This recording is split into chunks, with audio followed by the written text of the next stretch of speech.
मैं ये कह रहा हूं कि आप हर चीज में एक नेचुरल जस्टिस भी होता है, और जस्टिस कार्ड ने कहा कि नहीं यही कानून है, इसी कानून के हम घेरे में रहेंगे। अच्छी बात है, कानून के घेरे में रहिए, लेकिन और कह रहा है कि अगर इस कानून में तब्दीली करना चाहते हैं तो पार्लियामेंट चले जाइए। ये भी अच्छी बात है, पार्लियामेंट चले जाइए।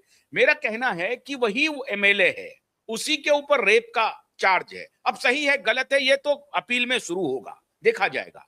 लेकिन एक तकनीकी पक्ष को आधार बना करके आप उसके बेल को सस्पेंड कर देते हैं। और हड़बड़ी क्या है साहब, 10 साल की सजा ऑलरेडी वो काट रहा है, तो आप बेल को सस्पेंड क्यों कर रहे हैं, ये सवाल है ना। और मैं समझता हूं इसी को संज्ञान में लिया है कोर्ट ने। हाँ, ये बात आपने सही की। हमारे माननीय सीजे सूर्यकांत जी ने और अदर जो दो ऑनरेबल जजेस थे हमारे, justice Maheshwari and justice Augustine, जो भी एक है, एग्जैक्ट नाम मैं बताता हूँ, तो ये दोनों, इन्होंने सबने स्पेसिफिक सवाल पूछा। तो उन्होंने कहा अरे वो तुम पॉक्सो का वो वाला जो है ना, आईपीसी की पब्लिक सर्वेंट की डेफिनेशन, उसको थोड़ा देर बाजू में रखो, बट रेप का चार्ज है ना ऑलरेडी। यस, तो रेप का तो इंडिपेंडेंट चार्ज है। रेप के चार्ज में पनिशमेंट 10 साल से उम्र कैद है, minimum 10 year, maximum life imprisonment. Yes, हाँ, तो फिर उस ये पॉक्सो रखा क्या नहीं रखा क्या, पब्लिक सर्वेंट है क्या नहीं है क्या, तो इससे कुछ फर्क नहीं पड़ता मेन ऑफेंस पे। यस।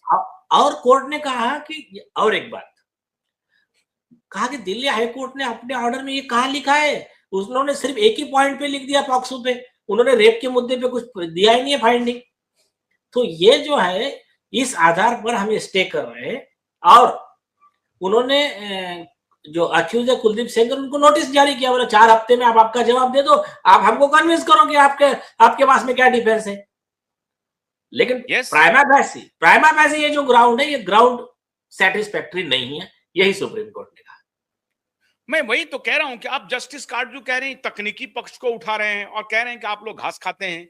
यही जस्टिस कार्ड जो वो कहते हैं कि गाय का मांस, अरे गाय क्या है, जानवर है, जानवर है, गाय क्या है। तो मुझे तो उनके बुद्धि पर अब शक होने लगा है। कल हमारे शो में मैंने योगिता भयाना को बुलाया था। योगिता भयाना ने ये कहा कि सवाल ये है आशुतोष जी कि रेप के जो आपने अभी पॉइंट आउट किया कि रेप के जो चार्ज हैं वो लगे हुए हैं। अब वो एमएलए है, एमपी है, आम आदमी है, क्या है, इससे क्या लेना देना है। तो रेप के चार्ज को लेकर के आप डिसमिस कर रहे हैं इस टेक्निकल आधार पर कि ये है, ये तो पूरी तरह से गलत है। अच्छा, अब आपने कहा कि उनको एक मौका भी दिया है, मतलब फेयर ट्रायल हो के आरोप लगा है, तो हम ये नहीं कह रहे हैं कि आप विक्टिम हो गए, आपको सजा, अदालत में है मामला। हम तो कह सकते हैं, आप तो कह सकते हैं, आरोप लगा सकते हैं, लेकिन जब आप चीजों को अदालत में लेके जाते हैं तो फैक्ट्स एंड फिगर्स पे आपको निर्णय लेना पड़ता है। तो अदालत ने उनको कहा है कि आपको हम आपकी बात सुनने के लिए 4 हफ्ते का समय देते हैं, आप आइए। तो अब वो क्या प्ली लेंगे? नहीं, सुनिए, अभी जो भी चीजें उनके पास में डिफेंस अवेलेबल है, जो उनके वकील ने नीचे बोला, हाईकोर्ट की गलती क्या हो गई, उन्होंने जो कुलदीप सेंगर के वकील ने जो भी पॉइंट आउट किया है कि ये बर्थ सर्टिफिकेट झूठा है, स्कूल के रजिस्टर में 1998 है, इधर एबीएस स्कूल, प्राइवेट स्कूल का कंसिडर किया, गवर्नमेंट स्कूल का कंसिडर नहीं किया, एम्स की कमेटी बनी थी, उन्होंने रिपोर्ट दिया 18 साल से ऊपर है, ये पॉइंट पे हाईकोर्ट ने कोई फाइंडिंग ही नहीं दिया। हाईकोर्ट ने बेल देते समय भले डिटेल फाइंडिंग ना देता, लेकिन प्राइमा फैसी केस में इनके इन्वॉल्वमेंट के बारे में जो स्लाइड डाउट आता है, जो भी कहा टिल्ट होता है कि जिसके ग्राउंड पे कंसीडर कर सकते हो, मेंशन करना चाहिए था, वो मुझे नहीं दिखा, जो मैंने कल उसको कर्सरी लुक दिया है जजमेंट को। और ये क्या है, इसको एक स्ट्रॉमैन फैलेसी भी बोलते, सारे लोग आगे घूम फिर के पॉक्सो एक्ट, पब्लिक सर्वेंट उधर ही घुमा रहे, वो विषय है ही नहीं, रेप हुआ कि नहीं हुआ।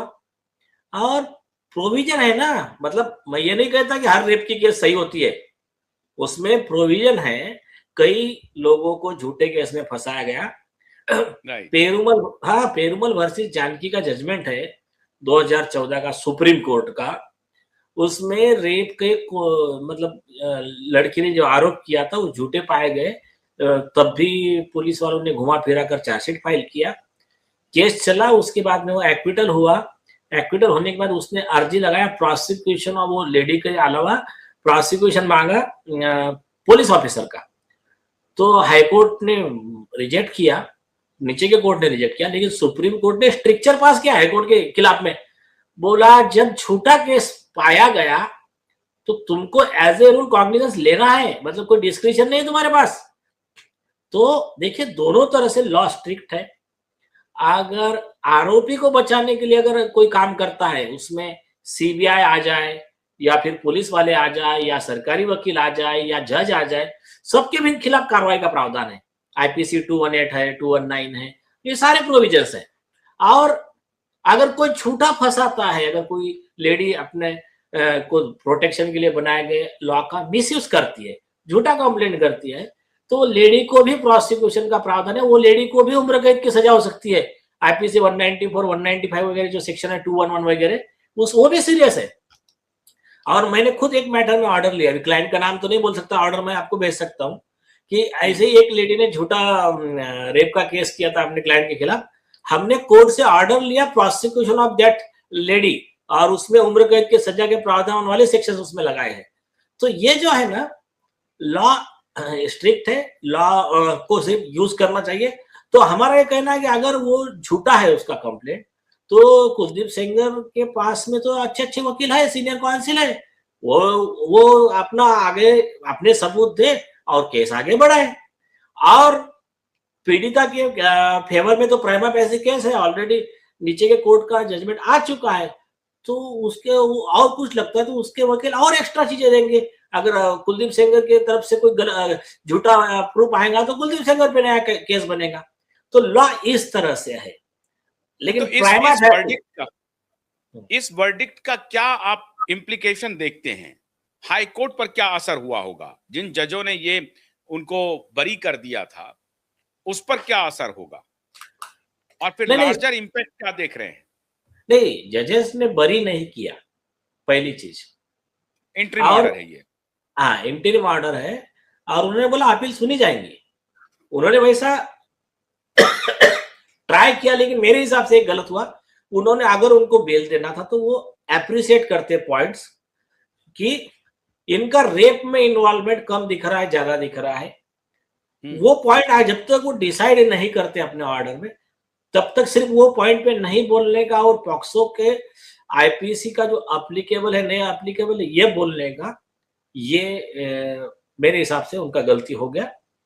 अभी आप उन पर क्या असर हुआ होगा ये वही बेहतर बता सकते हैं, लेकिन ये केस से एक बहुत बहुत बड़ा मैसेज गया है, सिर्फ उनके लिए नहीं, मतलब ये केस के लिए नहीं। और आज सूर्यकांत जी ने दो बहुत बढ़िया मतलब जजमेंट दिया जो पूरा देश रास्ता देख रहा था, जिसमें एक था ये रेप केस की बेल का ऑर्डर उन्होंने स्टे कर दिया, दूसरा था अरावली हिल्स का जजमेंट, जिसको उसको भी उन्होंने स्टे कर दिया। तो अभी देखिए इस केस